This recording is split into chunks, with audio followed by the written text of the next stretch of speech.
Hi, welcome back. It's Jack the part-time prepper out here in my woodshed. Today I'm going to show you some easy, cheap ways to get kindling to start a fire. Fire is one of the most important things you need in a disaster or survival or even just a comfortable state of being.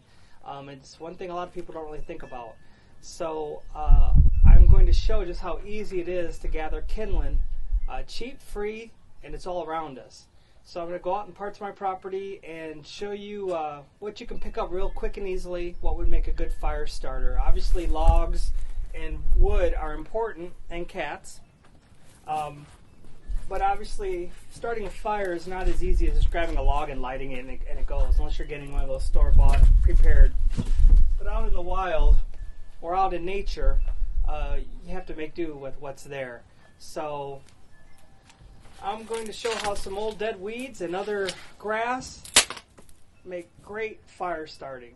So I'm out here walking my property, and you can see there's a lot of old dead weeds and just other brush that just have died over the course of the winter, and just grabbing anything randomly. Also too, just to remind you, whenever you're gathering wood, even just kindling or whatever, you should wear leather gloves to protect your hands, and safety glasses just so you don't get poked in the eye. You never know, bending, breaking a stick, or reaching around. And try to ignore the chickens. They want to know what I'm doing. So anyways, I'm just walking randomly out in the back. Part of my property we don't keep cleared very much. We let the chickens take cover and everything. But you can hear,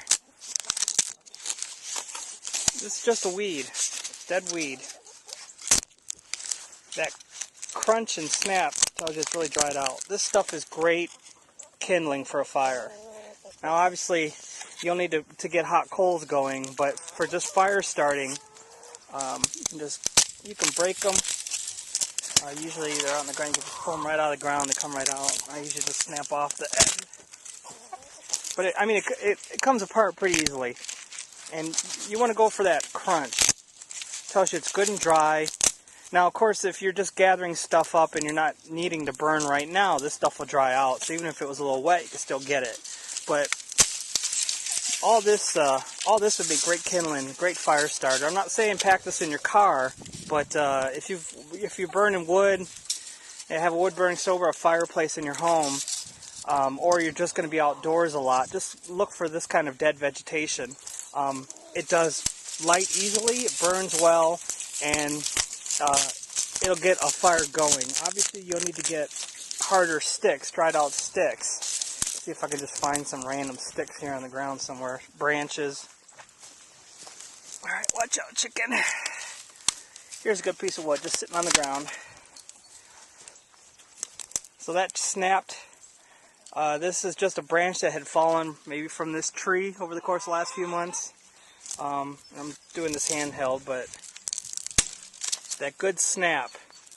So basically you'd use your tinder to get wood like this going, and then once you've got a decent fire, you'd start adding your larger wood, and you just keep adding and adding.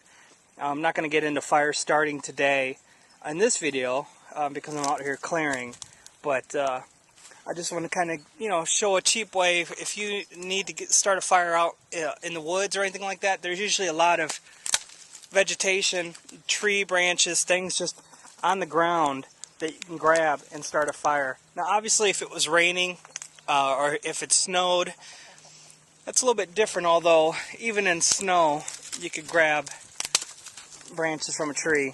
They're usually still going to be dried. And it had snowed just a day or two ago. It's all basically warmed up and melted away. So even with all the snow we had maybe an inch or so the other day, this stuff is just dead and dried out. So it'd make great fire starting. So just a quick little video on just foraging for kindling, for wood, just to start a fire. Obviously in a disaster, for warmth, for cooking, for boiling water, to make sure your water's safe. Like for instance, here's a creek. I've tested it, I know it's in the water. You'd have to boil and filter that. But, that's just how it is. In a disaster scenario, it's not ideal. So anyways, there you go. Just a quick way to just gather stuff maybe out in your backyard or close by or a park nearby. If you want to make a little stash put some in a bag for safekeeping and put it in your car, whatever. But that's just a cheap, easy, quick way to get a fire going in case you need to. Thanks for watching. Please follow me on Twitter. It's Twitter Part-Time Prepper. Thank you.